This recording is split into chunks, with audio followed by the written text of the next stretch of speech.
What's happening, fam? L.A.R movement still moving.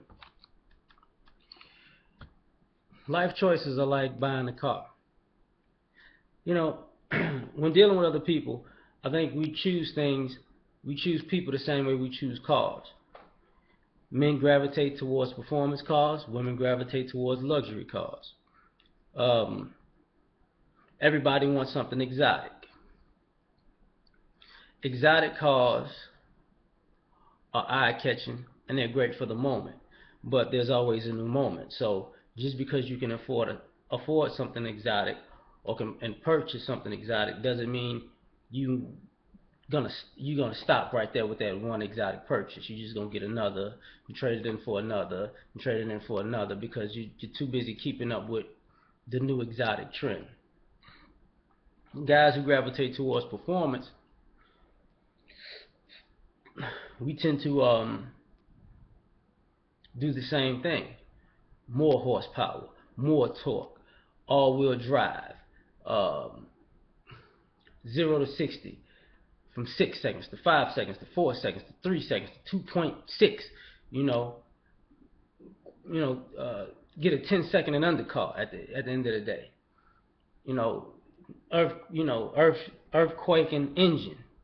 Women who gravitate toward luxury want something that everybody could that's so nice and so comfortable and so smooth and so eye-catching, and it says, "Look at me, I got money." Well, in all of that, they got a car that can get you from point A to point B. Could be a nice car, but because we want to gravitate toward what we consider our dream of, sometimes we overlook what gets you to point A to point B. Now it takes for those people who can afford exotic and performance and luxury, and you see them driving around in a 1997 Silverado. Like, why the hell are you riding in that? Well, it's my favorite car. I mean, it gets me from where I need to go. I like how it rides. I like how it feels. It's always here for me. This is the one. But you can do so much. You have so much better. Yeah, but better in whose eyes? I can go where I need to go in this car. People don't bother me. People don't have. I can fit in and be inconspicuous.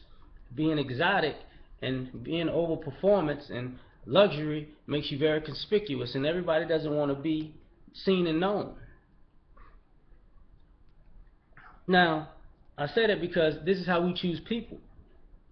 Now, but we are the cause, and sometimes we choose back. You consider me exotic, cool, but I don't want to ride with you because you can't ride this car because you don't know how to drive. You know, you want to ride in style, but I don't think you got enough style for my style. But we overlook people who get us from point A to point B every day. That's too um, that's too much like right. That's too general. That's too reliable. That's too, it doesn't wow people when you pull up like, oh, they pulled up in a Toyota Camry.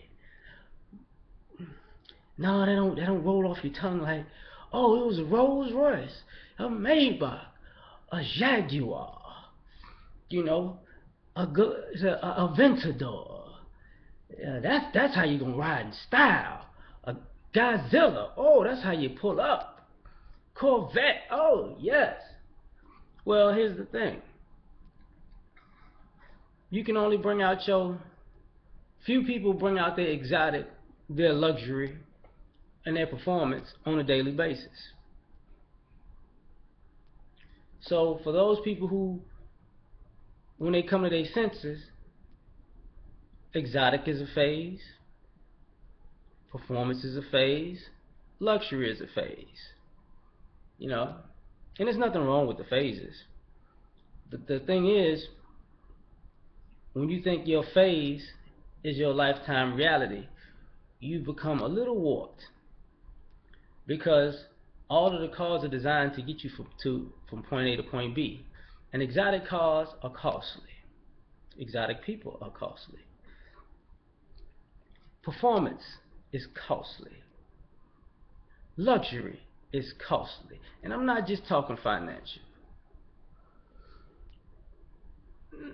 But reliability, reliability can get you a lot where you want to go a lot longer. And some luxury and performance can be hella reliable. But the problem is your eyes might be unreliable because you want the new model, the new and improved version. They didn't have this color when I bought it. They didn't have this much horsepower when I got it. They didn't have that extra, that little shape right there in the grill like when I got it. See, people figuring out my model is 2, 3, 4, 5, 6 years old now because they changed the body type. I can't fuck with that. I need to get that. I need to get what I want now. So what happens? You made your choice.